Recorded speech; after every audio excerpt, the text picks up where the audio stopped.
This is One on One.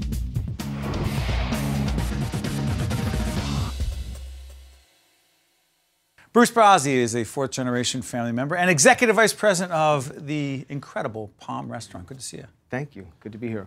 Full disclosure, I said this before the air. Before we got on the air, yours is one of my favorite restaurants. Thank you. The story, fascinating. Go 4 generations back. Okay. My great-grandfather, Pio Bozzi. Pio. 1926. 1926. They come here from where in Italy? Parma. Now, Parma. Everyone can pronounce that, right? Yep, not everybody. And so they come here and they want to call it Parma. Right? Right. Exactly. That's my great-grandfather, and John Ganzi and Dominic, and the original Mr. chef. Ganzi co-family, co-founder, and it's been 3 generations, 4th generation. But they want to call it Parma, but they don't hear it correctly. No. They go to the story's told. They go to the business license, the bureau, to get the stamp. They hear Palm, not Parma. And for 87 years, we have Palm Restaurant. A lot of Italians have names that American government workers decided to give them because that's what they heard. Right, exactly. Right? Exactly right. The brand of the Palm. Right now, how many restaurants? We have 28. 28. Yeah. Describe the brand for those who may not know it. I would say the word brand is so funny when I think of the Palm because it's... Reputation. Yeah, but classic American fine dining. I think the brand, we're about family, we're about celebration. The Palm is really about a place to celebrate life, we feel. When you talk about the Palm, like we talked, people have stories about their family, their husbands, their wives, their kids. I think it's about excellence, it's about hospitality, it's friendly. Our waiters and our servers, they're supposed to bring their personalities to the table, and it's fun. I think the brand is just really about fun.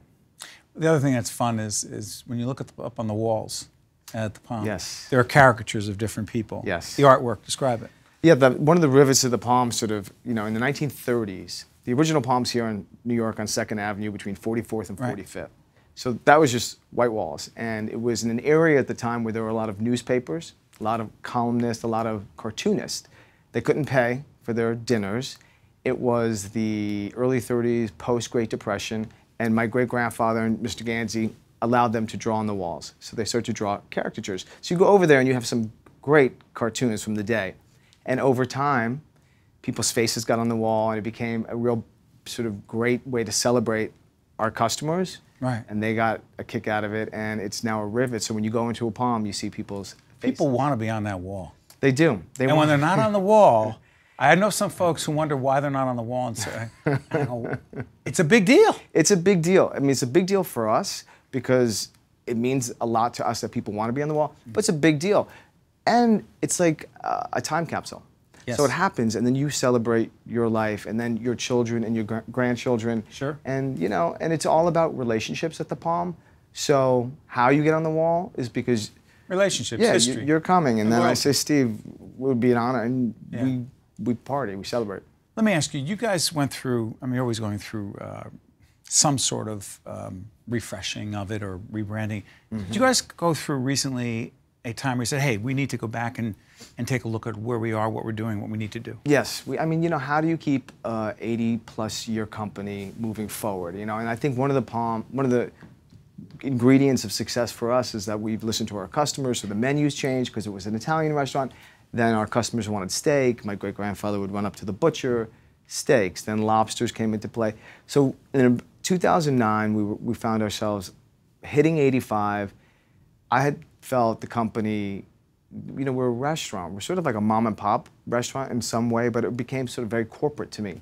So we did a refresh, as you say, and we looked at everything within the 6-foot radius of the guest, and we looked at the plates and the menus and every food item and the color palette and the logo, and we changed about 200 different little things that added up to a lot that you didn't notice but you noticed type of thing, because we didn't want to offend any of our customers. You don't want to throw the baby out with the bathwater. You want to say, okay, and keep moving forward. So we did a number of great things like that. How much do you love your role in all this? Someone might say, hey, wait a minute, it's the family business, but you have passion for this, and plus, you have an acting background as well. I do. Right? You have an acting background. No, there was a time in my life. Being out there is part of it. You are that brand as well, are you not? Yeah, I love what I do, and I've been now working for my family full-time 20 plus years, you know, roughly, but I always had summer jobs as a kid. And it wasn't what my original intention was. That wasn't the game plan? No, I thought I wanted to be an actor. I wanted to be, you know, I saw my dad do it. I never saw my dad. He was a restaurant guy. He was in the restaurant. So I saw him on the weekends. Like I was at school. So it was tough. And I thought, you know, this isn't what I want with my life. But I kept going back to it. And as corny as it sounds, one day I found myself at Palm One in a room where my great-grandfather had been, my grandfather, my dad. I was good at it. People responded to me. There was a lot of love. There was a lot of history. And I loved it. And I said, you know what, this is a great thing. And how my role has evolved to today has been amazing, because sort of being the family sort of representative for the Ganzis and the Bozzis. You're the guy. It's a big deal, right? I mean, I work very close with Wally Ganzi. He's my father's partner.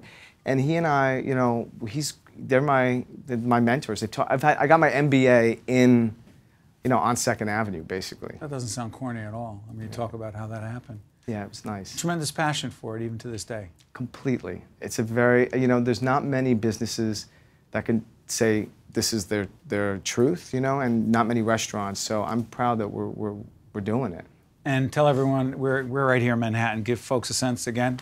Sure. In Manhattan, 837 2nd Avenue, between 44th and 45th, you got 2 Palms. Times Square, 50th, Broadway and 8th. We have 1 in Tribeca, and you know, we have a number of 26 other locations around the country. That's good stuff, man. Thank you, Steve. Bruce Bozzi Jr., 4th generation member, the executive vice president of the Palm Restaurant, a terrific brand, a great restaurant, and we appreciate you coming into our studio and telling us just a little bit of the Palm story. My pleasure. Thank you. Wish you all the best. Thank you, Steve. Thank you.